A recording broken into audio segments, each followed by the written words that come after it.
Jenderal Prabowo Subianto adalah pengecut yang menjijikkan. Tidak lebih dari itu. Apa yang kurang bagi seorang Prabowo Subianto? Dia adalah Presiden Republik Indonesia pertama yang dipersiapkan sebegitu sempurnanya oleh pendahulunya. Secara mental, luka masa lalunya disembuhkan dengan pangkat sempurna di bahunya.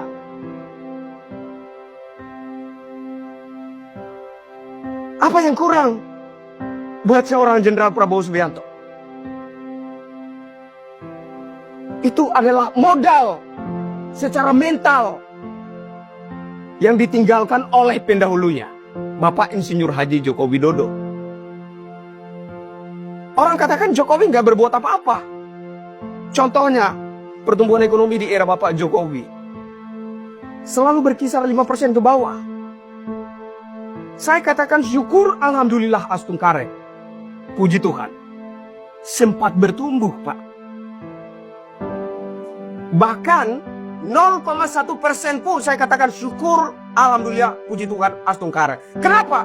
Dia bangun Indonesia dari Sabang sampai Merauke, Niaga sampai Pulau Rote, dibangunnya semua.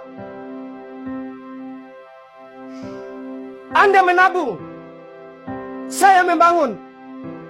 1 tahun ke depan, saya punya rumah. Jaminan kesejahteraan saya ada. Anda menabung, 1 tahun kemudian, Anda punya uang. Apakah uang yang Anda pegang menjamin kesejahteraan Anda? Belum tentu. Tergantung bagaimana Anda mengelola uang yang Anda pegang. Jokowi membangun Indonesia dari Sabang Merauke, bahkan pos-pos lintas batas negara. Belum pernahkah orang yang basic militer menjadi presiden? Sudah. Apakah ada perhatian terhadap pos lintas batas negara yang merupakan wajah negara kita? Harga diri bangsa kita ada di situ. Apakah mereka punya perhatian, kepedulian terhadap pos-pos lintas batas negara itu? Tidak ada. Jadi kalau bicara nasionalisme, bicara tentang hati yang betul-betul cinta NKRI, menjaga harkat martabat Jokowi, tidak ada yang lain. Jadi dia bangun Indonesia, wajar kalau pertumbuhan ekonominya tidak tinggi dibandingkan pendahulunya. Wajar perekonomiannya lebih tinggi, tingkat pertumbuhan ekonominya lagi. Kenapa? Karena dia tidak bangun apa-apa. Dia kasih apa untuk Papua? Dia kasih apa untuk Manado, NTT, Maluku? Yang ditinggalkan mangkrak, gedung olahraga mangkrak di mana-mana. Itu yang ditinggalkan oleh SBY. Maaf, saya subjektif. Saya siap dengan segala risikonya. Makanya saya katakan tadi, Pak Budius, kalau saya mati setelah berbicara dengan Anda di sini, satu permintaan saya, ingat saya. Hanya itu permintaan saya. Kenapa? Ini dititipkan kepada Jenderal Prabowo Subianto untuk dilanjutkan. Kemudian, kalau kita bicara tentang pertumbuhan ekonomi, kalau kita bicara tentang utang negara, kalau kita bicara tentang defisit anggaran, harus kita bandingkan dengan apa? Potensi yang dimiliki oleh bangsa Indonesia saat ini. Jokowi sudah tinggalkan potensi besar.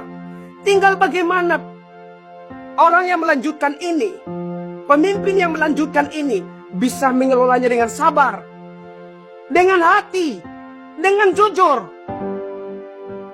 Ada PT Freeport Indonesia sudah ditinggalkan. Blok Rokan, Blok Mahakam, PT Chevron, dan lain-lain ditinggalkan. Itu adalah potensi. Jadi Jokowi tidak sekedar menghambur-hamburkan uang negara tanpa ada sesuatu yang dikerjakan. Anggaran negara tidak dihambur-hamburkan. Ada buktinya.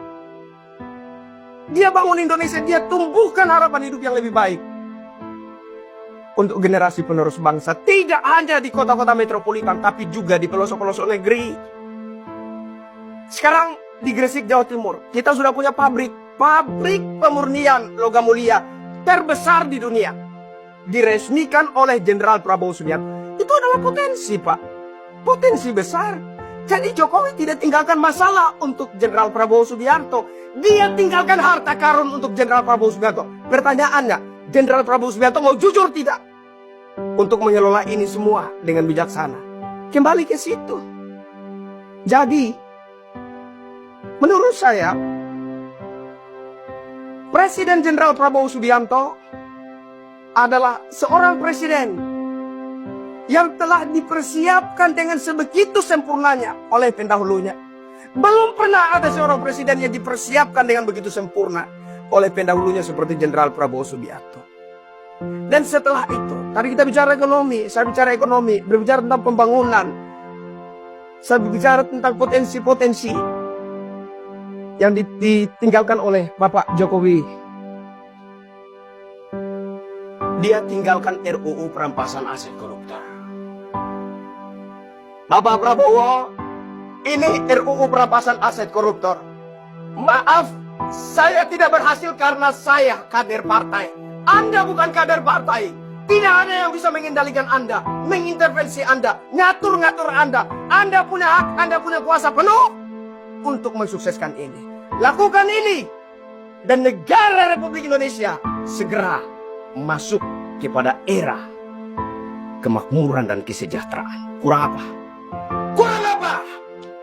Makanya saya katakan, untuk persoalan amnesti untuk Hasto Kristianto dan abolisi untuk Tom Lembong, Presiden Republik Indonesia Jenderal Prabowo Subianto adalah pengecut yang menjijikan.